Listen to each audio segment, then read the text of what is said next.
one of the most exciting cities in the tri-state area, it's Late Night with David Letterman. Tonight, Bob and Ray. Charles Pinotti with a look into the future. Bill Wegman and his dog, Man Ray. A report from George Miller in his room. A tour of the NBC commissary. Sing-a-Harv Man and viewer mail. And now, a man about whom it's been said, huh? David Letterman!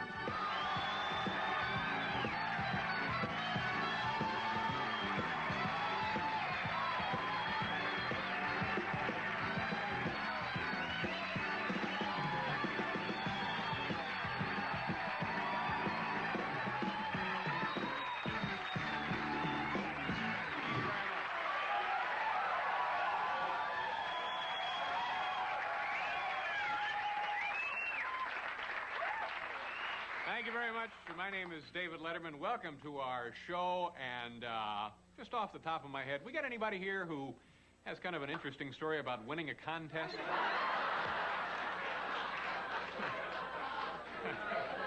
See,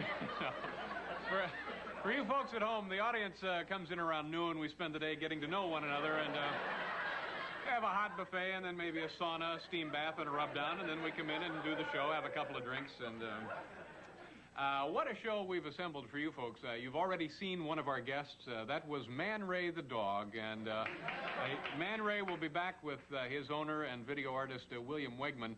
And this is such a great show for you folks to be in attendance. If you ever go out with somebody on a first date or something and you don't really know too much about the person and you want to find out if he or she has a good sense of humor, one quick, easy way. If they like Bob and Ray, they're okay. Bob and Ray are here tonight.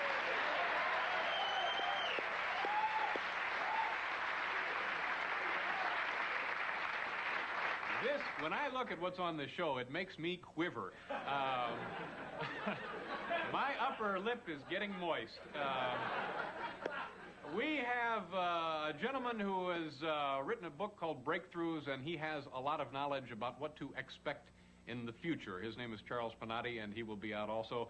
I'm going to save this last one. What a surprise we have for you. But the second of our reports from George Miller's room, and a special Valentine's Day tour of the NBC commissary, and we'll start off right over here.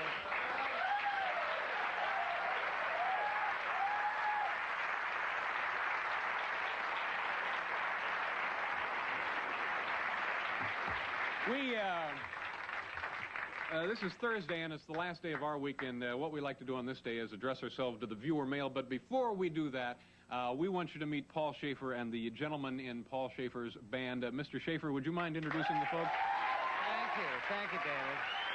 I'll be thrilled. I'm going to start with the drummer. Okay. Who is really a marvelous, marvelous kind of a human being. He plays with everybody. He produces, he writes, he does with whatever. Mr. Steve Jordan on drums, everybody. He's a child prodigy. On bass, a guy, I can only say one thing about him. Barry Manilow won't record without this man, okay?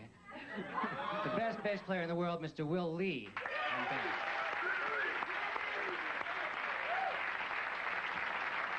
And over on guitar over here, that's his camera right there, of course.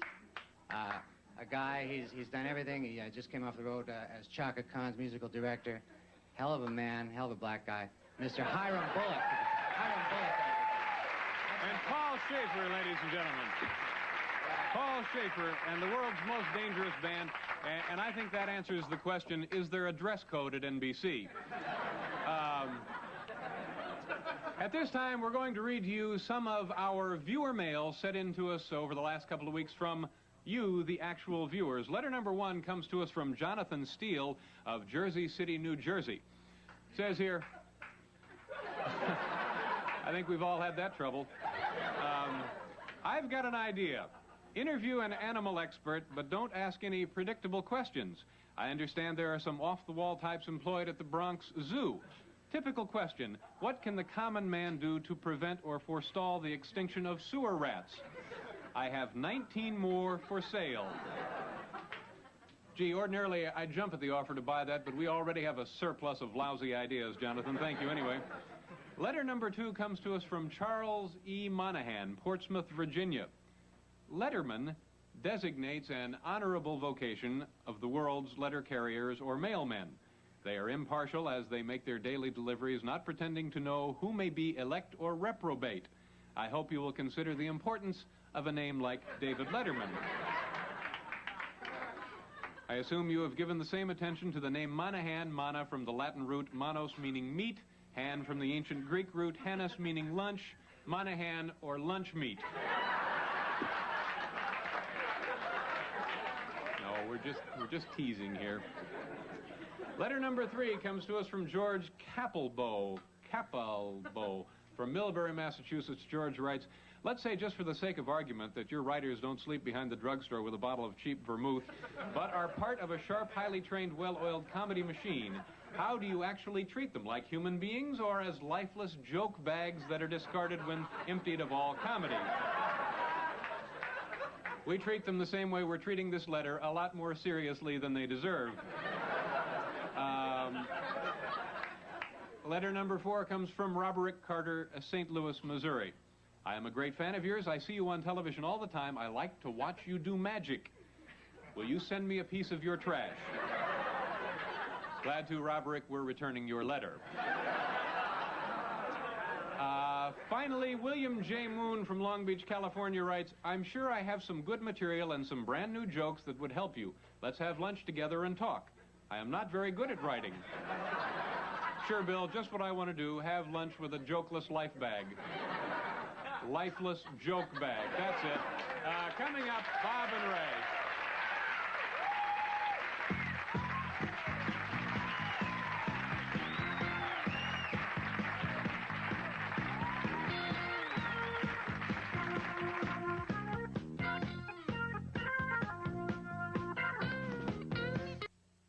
Thank you, Paul. Good morning and welcome back to the show. Of course, it should have been jokeless, no, it should have been lifeless joke bag. We'll figure that out and mail it to you at your own homes. In the last 10 or 12 years, there's been a lot of talk about improvisational comedy and improv groups and so on and so forth. My first guests have been doing improvisational comedy for 35 years. They're the best at it. Bob and Ray, ladies and gentlemen.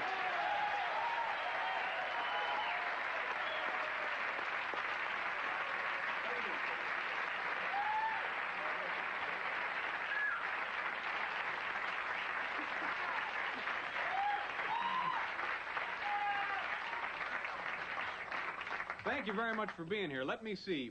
Bob, Elliott, right. Ray Goulding. Yeah, right. Thank you very much. Should it have been lifeless joke bag or jokeless life bag? Jokeless life bag. Jokeless life bag. Lifeless joke bag. Yeah, okay. I know I'm so accustomed to seeing you guys together. Do you actually hang around once you're done with a show? Do you go out together and get rowdy in bars and stuff? No, we haven't done that for years. No, I go home and he goes home. No, we're together all day, so people figure you should be together all night, too, but... It don't work that way. Plus, we don't have a show right now, so there's no place to go out after we do the show. Yeah, there being no show. You're in a motion picture now with Al Pacino? Yeah, well, yes, we're with him in a few scenes. It's a small part. Yeah. What is it? Is it a comedy? It's important to the movie. I don't know what it is. I haven't... I just know what we've done. I haven't seen the rest of the movie. But it probably is a comedy, but I don't know. Al Pacino, does he do comedy? You guys will just go out on anything. You don't look into it ahead of time, huh? I'm waiting to see the movie. I'm dying to see it myself. I remember seeing you gentlemen. Dick Cavett had a daytime television show, and he was doing something during the Republican convention from Miami. Right. And there was a name of a candidate, Prescott Lally. That's right. Yes. Is this, now, was that a real guy or just an odd name, or it's a name that has stuck with me lo these many years? No, it was a fictitious name, but we always managed to come up with some of these great names that stick with people. Yeah, and It's a lot like you. I notice you do, too. Our names are names that could be real people. Yeah.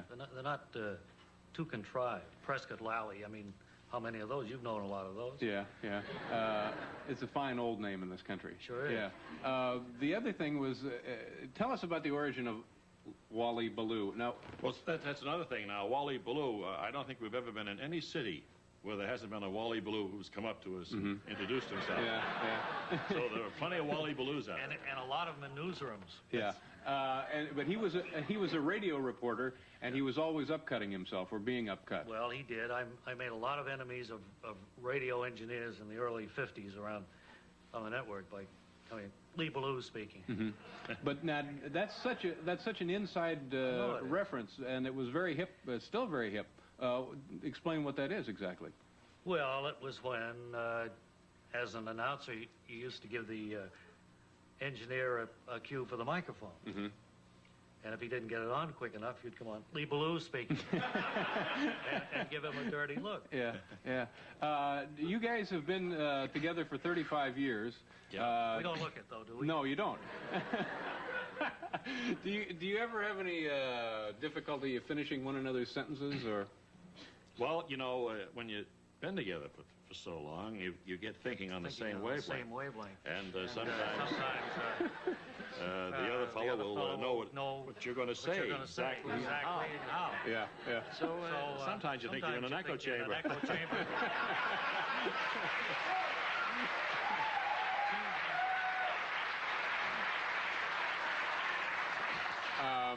What I didn't realize was that you had a very successful Broadway play not long ago. Ran, how long was that? Well, that was about 10 years ago now. Well, 71. 71. We ran 6-7 months on Broadway, then we toured with it for another 6 months. So all told, we were a year with that show. Yeah, that was quite a successful endeavor. Yeah. We are going to break away here and then continue talking with Bob and Ray.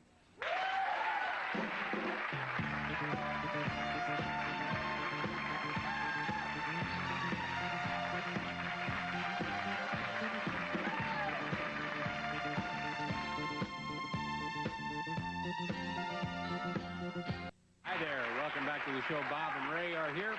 We've talked about your successful run on Broadway, and of course there's the other side of that, a show that is not so successful. You have something about that, I understand. Well, actually, this has happened lately a couple of times. A new show opened just last night here on Broadway called The Tender T-Bone. And its star was star of radio, television, the band world, stage, screen, Barry Campbell. The play closed last night, too. But this is Barry Campbell, and I want to welcome you here, Barry. Thank you very much. Tell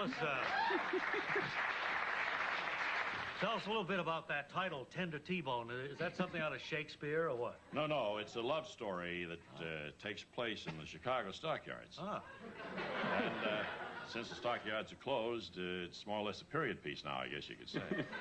That's right, and I read somewhere you'd been rehearsing 6 or 7 months for last night's opening, is that right? Since last summer, and then intensive rehearsal since October, yeah. And it was the first Broadway show in which you attempted to dance. That's right, yeah. I say attempted because one of the critics in his review this morning pointed out that you stumbled across the stage much in the manner of a bull in a china shop. I think that was how he expressed it. He has a great flair for words. Yes. Can you say? No, actually what happened was I tripped on a small scatter rug just inside the door of the foyer of my girlfriend's apartment. This is the girl you play opposite, the love interest. Well, I'm supposed to win the girl in the play, but she... I don't know, when the play opened, I couldn't go through with any of the love stuff, the kissing or the hugging or anything. You developed a real dislike for her? Yeah, I think it was because we were together so much during all those rehearsals. Probably. By the time the curtain went up last night, I couldn't stand the sight of her. That must have thrown the other actors off a little bit, didn't it? Well, not as much as when I forgot my lines. I was going to mention that. The same critic a little further on pointed out that you... there was a time, I think, in the second act. Second act, yeah. When for some 20 or 30 minutes... It was 34 minutes. For some 34 minutes, nobody said a word. Right. That really happened? It happened. How do you cover up for a thing like that? Well, there was a prop newspaper there. So I picked it up and I read it. Well, you were lucky to have that, weren't you? Lucky. Well, now I thought so until 2 or 3 people got up out of their seats and came right up on the stage and singled me out with great hostility. I was scared there for a minute. Did the rest of the audience realize that wasn't part of the show? Oh, I don't know. They were walking up and down the aisles. They were visiting with one another. They were having a nice evening in the theater. Well, it certainly sounds like one I wish I had caught, Barry. I'm sorry I missed it. I'll be there next time, opening night. Hope so. I believe that. Well, I leave tomorrow now on a cultural exchange tour to Europe. Now we fly to Belgium, then we're down to France here. Then we go over here to Switzerland, down Italy, out here to Yugoslavia, down or over to Turkey. Then we have a cruise through the Greek Isles to Cairo, then down to Johannesburg, and then back up here to White Plains. Sounds like a great trip, and we'll want to hear about it when you come back. Well, I had to be back the end of March for an important recording date with my new all-girl orchestra. Now, we use the theremin. That's an electrified stainless steel pole. I know. It's played by placing your hand close to it or removing your hand. The closer your hand is, the higher the note on the scale. And we have these lush dentist office type music arrangements that we think people of this country want more and more. Thank you very much, Barry Campbell. Sorry, stage screen, back to you. It's very nice. Sorry to hear about your sled.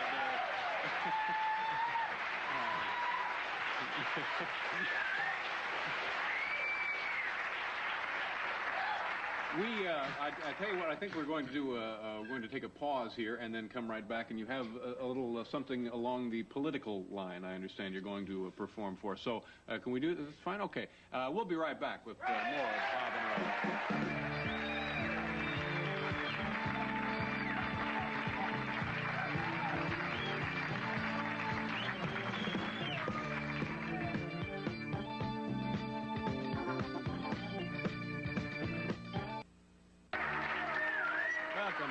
Show. Bob and Ray are here,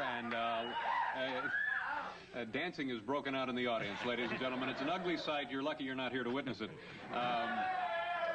You gentlemen, lifelong New York residents, I would... Seems like it. Yeah. So far, at any rate. Years. And keep a pretty good in touch with the political scene here, I know. We like to keep in touch with any scene, every scene that's going on. Politics is certainly one of them, and particularly now since our governor, Hugh Carey, has decided not to run again. Yeah. And it seems like every other day somebody is throwing his hat in the ring and announcing he's going to try for it. And the most recent gentleman is right here, Mr. G.L. Hummerbeck. Excuse me. That's Right Honorable G.L. Hummerbeck.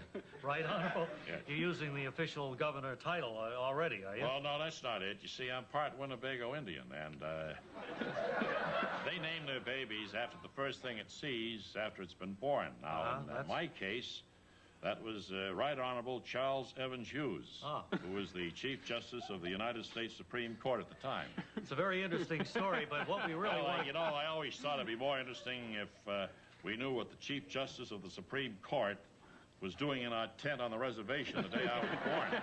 Well, but nobody seems to remember. No, well, it probably doesn't have much bearing on your throwing your hat in the ring for governor. Anyway, which party's nomination are you hoping to get? Both. See, I'm going to run on both tickets. I figure most politicians make a mistake by putting all their eggs in one basket. See, no, I'm going to run on both tickets. Figure I can double my chance of victory. I guess mathematically that's right, but I don't know how you can tailor a platform that'll fit both parties. Well, I don't talk about most of the issues that these average people talk about, the average candidates. No, do you remember William Jennings Bryan? Vaguely, yeah. Well, he ran on the free silver issue. And I thought I'd run on that, you know, dig it up and use it. Nobody's using it, and it sounds good. I don't know whether you could stir up much sentiment for free silver, particularly after the Hunt brothers tried to corner the silver market there a couple of years ago. I don't even remember what the issue was in Bryan's time. I don't know. I know he was nominated after he made a big speech saying he wouldn't be nailed to a cross of gold. I thought I'd use the same thing. I suppose that statement had a bearing back then, huh? I guess so. You know, I looked it up in the library before I came over, and you know, he lived up to his campaign promise. He never was nailed to a cross of gold. And I figure I'd do the same thing. Well, I hate to say this, Mr. Hummerbeck, but I think you kind of come across as a gentleman who doesn't really know what he's talking about. And I think the voters of New York State will be smart enough to see right through you. Well, I'm used to being kidded a lot. People take me. But I'm going to be out there, and I guarantee you this. That's one campaign promise I'll live up to. I will not be nailed to a cross of gold. Very nicely put. Thank you, gentlemen. Bob and Ray, folks.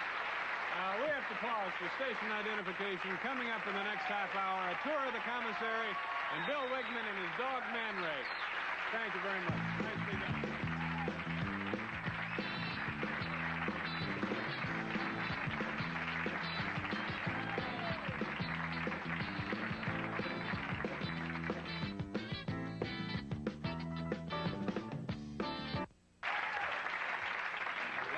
While the orchestra is toweling off, let's move on, shall we? Of course, Sunday is Valentine's Day, and here at NBC, the festivities are already underway. Earlier, we went up to the commissary to take a look at their big Valentine's Day celebration.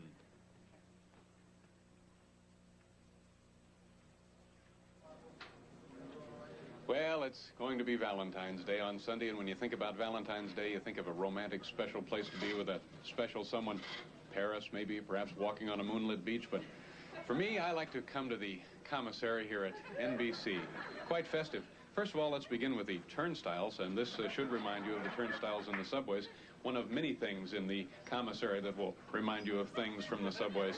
And you know, when Valentine's Day rolls around, even NBC gets kind of a soft heart, and they really haven't done all that well financially here lately, but they say, what the heck, shoot the works on the decorations, and so they do.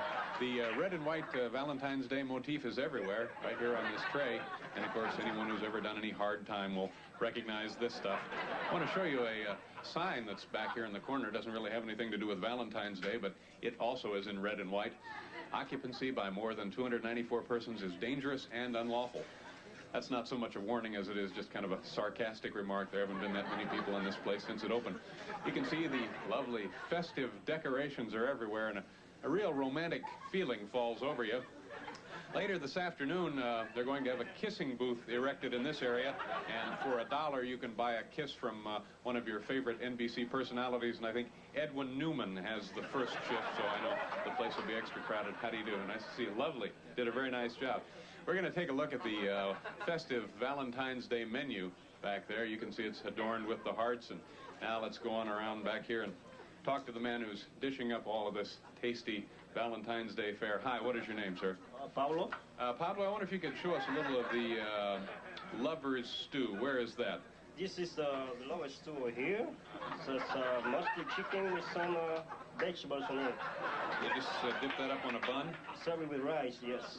Yeah. And what about the Harmony potatoes? Harmony potatoes is this one over here. This is tomato sauce and boiled potato, just boiled potatoes. And the Cupid greens, do you have those anywhere? Yes, this one over here. Yes.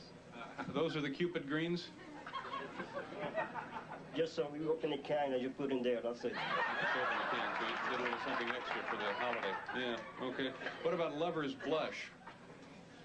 Which one is that? I don't know. I got here late. It's the dessert. No, I don't. The dessert's in the other. Oh, they're over there by the kissing booth. Well, it looks great, Pablo, and I understand that for the day you're allowed to perform marriages. Is that true? Yes, it's true. Yeah. Happy Valentine's Day. Thank you very much. See, everybody's kind of caught up in this, but you can't help yourself. Excuse me, sir.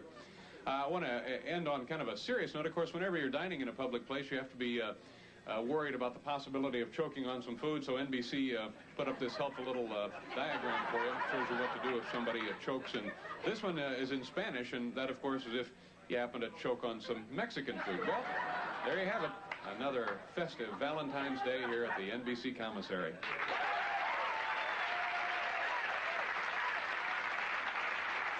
Coming up in a couple of minutes, video artist Bill Wigman and his dog, Man Ray.